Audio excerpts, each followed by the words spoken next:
Demonstration of tube expansion equipment operation. Start the equipment and adjust the parameters.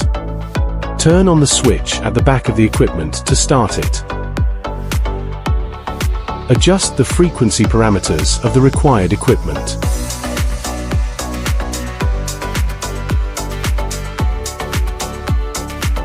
Place the bullet-shaped expansion head inside the tube.